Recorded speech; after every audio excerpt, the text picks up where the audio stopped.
Have you ever spent thousands of dollars trying to fix a room, and somehow it's still didn't feel right? Not ugly, just emotionally unresolved and unfinished. You buy the sofa, then the light, then another chair, hoping that this will finally be the thing that pulls everything together. And for a few days, it feels better. Then you walk one evening and you sit down, you look around, and the feeling quickly returns. Something still feels off. I think this is one of the most frustrating things people experience in their homes. Not when the room is obviously bad. Well, at least then you know what you need to do to fix. I'm talking about the room that technically works, but never makes you feel good when you are inside there. I had a client who lived in a beautiful home for almost 10 years with that exact feeling. Beautiful furniture, beautiful architecture, everything technically furnished. And yet the first thing she said to me when I walked into the room was, for some reason, I never want to be in this room. Now, the moment I walked through the space, I understood exactly why. The reason I wanted to make this video is because far more people are struggling with this than anyone realizes. And if you are new here, my name is Ariana Adireh Anderson. I am a CEO and founder of a REIT group in Seattle area. And a huge part of my work is helping people understand their homes and the homes that can look decent but still feel emotionally disconnected to live in. I want to make something very clear. I absolutely believe in beautiful designs. I believe material matters. I believe lighting matters. The visual experience of a home matters very deeply. I love beautiful spaces, timeless furniture, layered designed, elevated design. I love rooms that feel refined, layered, luxurious, and intentional. But the true great design goes beyond aesthetics alone. Great design changes the way a room makes your body feel, the way you breathe in it, the way you gather in it, the way you rest in it. And in this video, I want to walk you through 4 things we did inside my client's home that changed the space and how emotionally she felt after almost nearly 10 years of frustration. When I first walked into her home, nothing immediately looked wrong. That's what made this situation so interesting. The furniture was beautiful and it looked like it was really good quality. The room was clean. Architecture of itself was stunning. We had tall ceilings, large windows, beautiful natural light. The kind of room most people could walk in and compliment. But the longer I stood there, the more I could feel that quiet tension in the room. Not visual chaos, emotional discomfort. You know when you walk into a room and your eye never settles. You sit down, but you never relax. You keep looking around without realizing what you're searching for. That's exactly what this room felt like. And I think people experience this all the time without realizing how deep their environments affect their emotional state. They assume that they're maybe restless or undecisive, or, maybe they're bad at decorating. Meanwhile, the room itself is creating the tension. The first thing I noticed in her room was the scale. Now, scale is one of the biggest reasons a living room falls emotionally apart. Even expensive ones, even professionally furnished ones. Her home had incredible 20-foot ceilings, massive architectural presence, beautiful vertical volume. But sitting underneath all of that architecture, the furniture pieces spatially disappeared. The sofa sat too low. The chairs felt visually delicate. Coffee table wasn't substantial enough to hold that space. Everything looked small against the scale of the architecture. And when the furniture doesn't support the architecture around it, the room starts to feel emotionally disconnected. People think that scale is about measurements. It's not. Scale is emotional. Room can technically fit furniture and still feel completely wrong emotionally. This is where so many homeowners get stuck. They buy beautiful things individually, a chair here, maybe a sofa, then a table that they fell in love with online. But once the furniture enters the room, it's no longer exists individually. Now every piece begins to interact with the architecture around it. And when the architecture is powerful, but the furniture lacks that visual weight, the room starts to fight itself. Your eye keeps searching for balance that never fully arrives. That's what was happening here. The architecture was saying one thing, the furniture another. And the room carried the tension every single day. Not loud tension, quiet tension. The kind people feel but can't explain. Sometimes all you need is just that one properly scaled sofa that will create calm.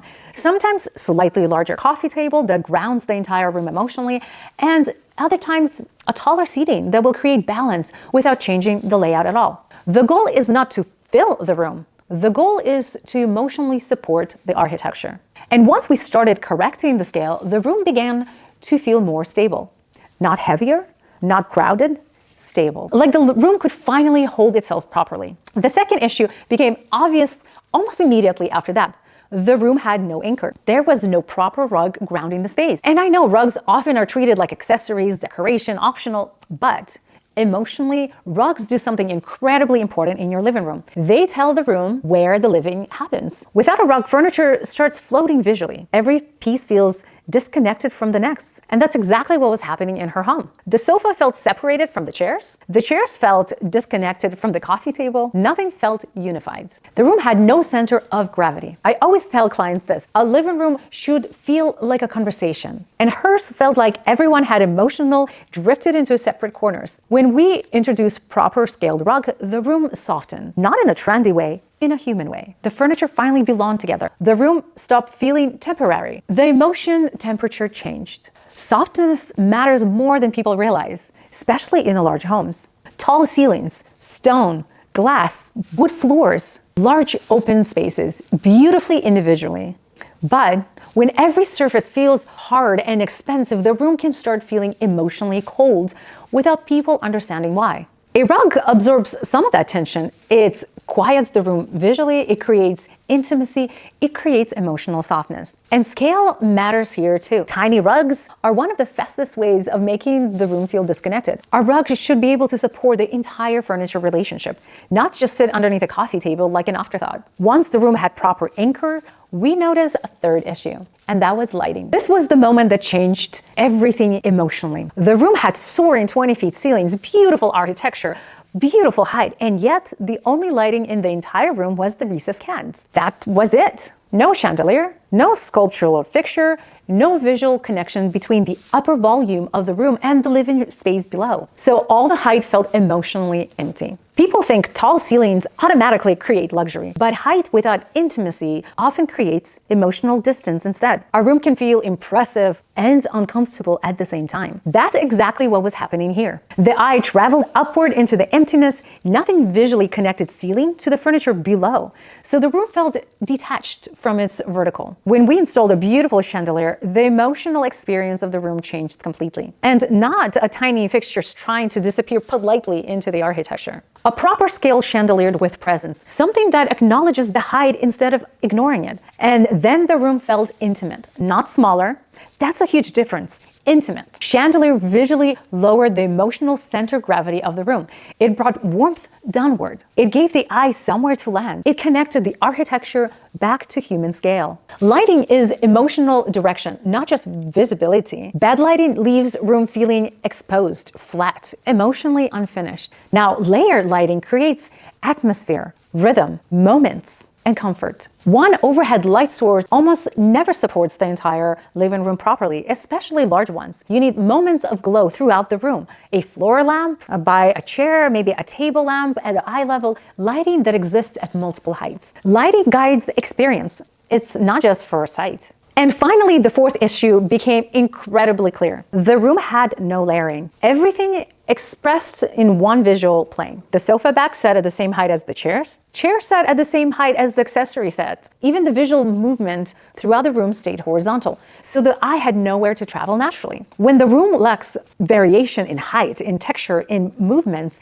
it starts to feel emotionally flat, even if every object inside of it is beautiful. Your eye wants rhythm, contrast, composition, expansion, tall moments, quiet moments, softness besides structure. Without that variation, the room becomes visually exhausting. Without people understanding why, their eye keeps searching for movement that never fully arrives. So we started layering intentionally.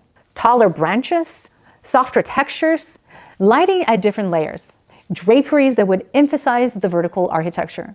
Artwork, placement that visually connected the lower furniture to the height above. And slowly the room began to breathe differently. The best way I can describe it is the room started to breathe. Not louder, not trendier, but more alive, more emotionally complete. And that's interesting, is not one of those changes that is about to impress others. It's not what transformed the room. The transformation happened when room finally became emotionally balanced. Architecture and furniture stopped fighting each other. The scale supported the room. The rug grounded the conversational areas. Chandelier connected the vertical connections, and layering guided the eye naturally throughout the space. And for the first time, the room actually felt like it was holding people inside of it. When everything was finally finished, my client sat down for a moment. She looked around the room, and she said something that I don't think I'll forget. For the first time in 10 years, I don't want to leave this room. Not because the room became trendier, not because it became more expensive, but because for the first time, the room finally gave something back to her emotionally. I think people spend years believing that they're searching for the perfect furniture when what they're actually searching for is a feeling. The feeling of finally relaxing inside their own homes, a feeling of walking into a room and wanting to stay, the feeling of being emotionally supported by the space they live in every single day. And truly, that's when a house becomes something more than just a beautiful space. It becomes a place that supports your life emotionally, a place you actually want to go. If this video resonated with you, I'd love for you to subscribe and follow. I talk a lot about beautiful design, psychology of design, emotional connections inside the home, and small things that can quickly change how a space feels every single day. Now, in my next video, I'm going to talk about design mistakes that people make that has to do nothing with money, but can completely change how their home will feel emotionally. So if you ever walked into a room, or if you ever walked into your own home and felt that something is missing, you are not alone. Now, DM me and tell me what was the one thing that was missing inside your living room. And I will see you in the next video.